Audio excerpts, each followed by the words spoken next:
Noong inilabas ang finale ng K-drama na The Wonderfuls, maraming manonood ang nagsabing isa ito sa pinaka-weird pero pinaka-entertaining na Korean series ngayong 2026. Sa unang tingin kasi, mukha lang itong simpleng comedy superhero drama na maihalong Y2K nostalgia, pero habang papalapit ang ending, doon unti-unting lumalim ang kwento at naging mas emotional kaysa sa inaasahan ng marami. Ang pinaka-pinag-usapan talaga ay kung paano tinapos ng serye ang journey ng grupo ng mga ordinaryong tao, na biglang nagkaroon ng kapangyarihan habang unti-unting bumabagsak ang mundo nila sa kaguluhan at takot sa pagpasok ng taong 2000. Sa huling episodes, mas naging mabigat ang atmosphere kumpara sa unang kalahati ng drama. Unti-unting lumabas ang totoong plano ng antagonist at doon nagsimulang mabuo ang realization na hindi lang pala simpleng powers ang sentro ng kwento. Ang pinaka-core talaga ng series ay tungkol sa mga taong pakiramdam nila wala silang halaga sa lipunan. Kaya maraming viewers ang nagsabi na gumana ang ending dahil hindi nito ginawang perfect heroes ang characters. Hanggang dulo, flawed at magulo pa rin sila pero doon naging relatable ang buong grupo. Malaki ang naging impact ng karakter ni Yoon Chae ni naginampanan ni Park Yoon Bin. Siya talaga ang emotional center ng drama. Maraming viewers ang pumuri sa acting niya, lalo na sa mga eksena kung saan pinapakita niya yung takot, pagod, at pagiging emotionally unstable ng karakter. Kahit chaotic ang series, siya yung naging dahilan kung bakit grounded pa rin ang kwento. Marami ring nagsabi na isa ito sa pinakaiba niyang role, matapos ang mga previous dramas niya dahil mas wild, mas awkward, at mas unpredictable ang karakter niya rito. Kasabay naman nito ang karakter ni Lee Woon-jung na ginampanan ni Chae Eun-woo. Sa simula ng series, maraming viewers ang curious kung paano niya dadalhin ang role dahil sanay ang audience na makita siya sa romantic at clean-cut image. Pero sa Wonderfuls, mas reserved, mysterious, at awkward yung karakter niya. Habang tumatagal ang drama, mas naging importante siya sa malaking mystery ng story. Kahit may kontrobersyang lumabas bago ang release ng drama, hindi nawala ang interes ng viewers sa role niya. Sa katunayan, isa siya sa pinaka-pinag-uusapang cast member online hanggang ngayon.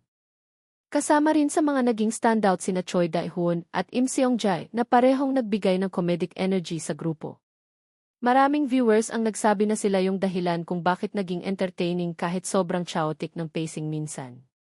Yung chemistry nilang apat ang isa sa pinakamalaking dahilan kung bakit gumana ang drama para sa audience.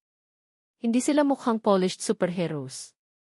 Para lang silang magkakaibigang napilitang iligtas ang lungsod kahit hindi nila alam ginagawa nila.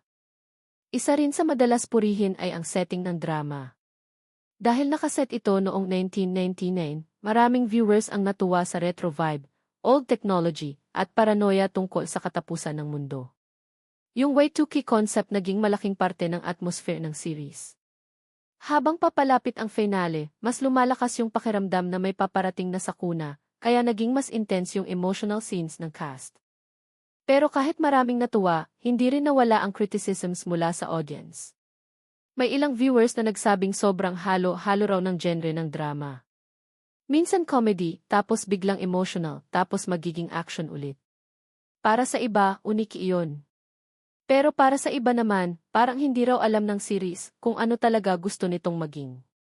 May ilan ding nagsabi na bitin ang ibang character arcs at gusto pa sana nila ng mas mahabang runtime dahil 8 episodes lang ang drama. Pagdating naman sa ending mismo, hati ang reactions ng viewers. May mga natuwa dahil hindi nito pinilit gawing sobrang dramatic o sobrang heroic ang final. Nanatiling magulo, awkward at emotional hanggang dulo. Pero may ibang viewers na nalito sa ilang scenes at nagsabing parang open-ended pa rin ang ilang bahagi ng kwento. Dahil dito, nagsimula agad ang mga usapan online tungkol sa posibleng Season 2. Hanggang ngayon, wala pang official confirmation pero dahil sa dami ng discussions at magandang streaming numbers ng drama, marami ang naniniwalang posible pa itong magpatuloy. Sa latest updates tungkol sa series, patuloy pa ring pinag-uusapan online ang performance ng cast, lalo na nina Park Yoon Bin at Chae Eun-woo. Marami ring clips mula sa finale ang nagtitrending dahil sa emotional scenes at kakaibang humor ng drama. Habang tumatagal, mas maraming viewers ang nagsasabing isa ang Wonderfuls sa pinakaunike na K-drama releases ng Netflix ngayong taon dahil hindi nito sinubukang maging typical superhero story. Sa halip, ginawa nitong kwento ng mga ordinaryong taong hindi handa maging bayani pero napilitang harapin ang kaguluhan ng mundo habang sinusubukan ding ayusin ang sarili nilang buhay.